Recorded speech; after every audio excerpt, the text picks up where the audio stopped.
এখন বাজছে হচ্ছে দুপুর ২টা। চারিদিকে পাখির কিচিমিচির শব্দ শুনতে পাচ্ছেন। পিছনে হচ্ছে আমাদের টমেটো ক্ষেত।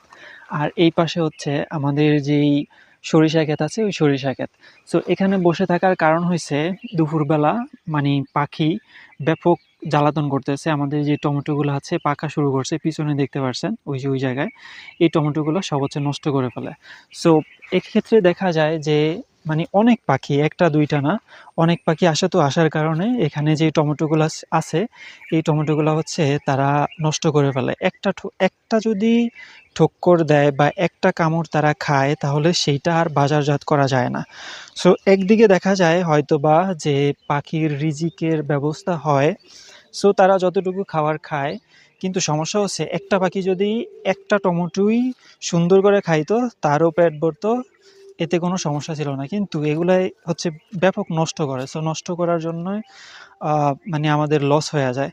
তো এখন দুপুর ২টা বাজে। ভাত খেয়ে এসে এখানে হচ্ছে এগুলাকে পড়ি দিতেছি, যাতে করে পাখি নষ্ট না করতে পারে। সো অনেকগুলা আমি যদি আপনাদেরকে দেখাই, এই যে আমি আস্তে হচ্ছে এই একটা টমেটো একেবারে নষ্ট করে ফেলছে। সো এভাবে যদি নষ্ট করে ফেলে তাহলে তো আর হইল না। অনেক কষ্ট করে করা হইছে জিনিসগুলা। আর এখানে এই জিনিসগুলা করার কারণে অনেক পোকামাকড় হইছে। সেই পোকামাকড়গুলো আসলে তাদের খাওয়ার কথা, বাট তারা এই টমেটোগুলোও খায়। সো এইজন্য হচ্ছে এখানে থাকতে হয় এবং এগুলাকে পড়ি দিতে হয়, যাতে করে পাখি নষ্ট না করে। সো আমরা এবার যে টমেটো চাষ করছি, এই টমেটো চাষ করছি হচ্ছে আমরা ২ টা ভাগে ভাগ করে। সো ওই পাশে সামনের দিকে অনেক বড়। সো ওই পাশে দেখতে পাচ্ছেন ওই গাছগুলা হচ্ছে যেহেতু পু আ মানি আগের রোপণ করা, সেক্ষেত্রে সেগুলার হচ্ছে টমেটো শেষ। আ শেষ আর অল্প কিছু আছে, হয়তো ১ টা বা ২ টা তোলা দেয়া যাবে। বাট এখন আমি যেখানে দাঁড়ায় আছি এটার ভিতরে অনেকগুলা আছে। যদিও অল্প কিছু জায়গাত, বাট এগুলাতে পরে করা হইছে। যেহেতু পরে করা হইছে, সেক্ষেত্রে এগুলাতে হচ্ছে এখন আ সবেমাত্র টমেটো ছেঁড়া শুরু হইছে।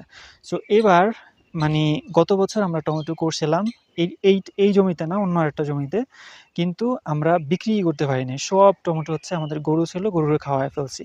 কিন্তু এবার টমেটোর বেশ চাহিদা এবং দামও অনেক ভালো আছে। সেক্ষেত্রে আ মানি খুব যত্ন করা হইতেছে।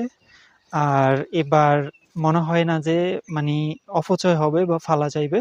যেহেতু গত বছর আমরা অনেক টমেটো হচ্ছে আমরা গরুরে খাওয়ায় ফেলছি। একদম বড় টমেটো। আ সো এবার ওই জিনিসটা হইতেছে না। এবার মানুষ খাইতেছে। বেশ ভালো একটা দাম। সো দেখা যাক কোন পর্যন্ত যায়। সো ভাবলাম আপনাদের সাথেও জিনিসটা একটু শেয়ার করি। আমাদের যে সরিষা ক্ষেতে সরিষাগুলো আছে, সেগুলো হচ্ছে মাত্রই পাকা শুরু করছে। কিছুদিনের ভিতরে হচ্ছে এগুলাকে তোলা হবে।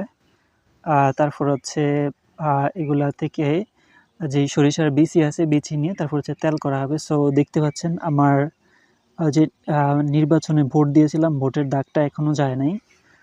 আর এটা মোটামুটি আমাদের এখানে যতটুকু করছি অতটুকু দিয়ে হচ্ছে আমাদের আ যেই খাবার তেল, সেটা মোটামুটি হয়ে যায়।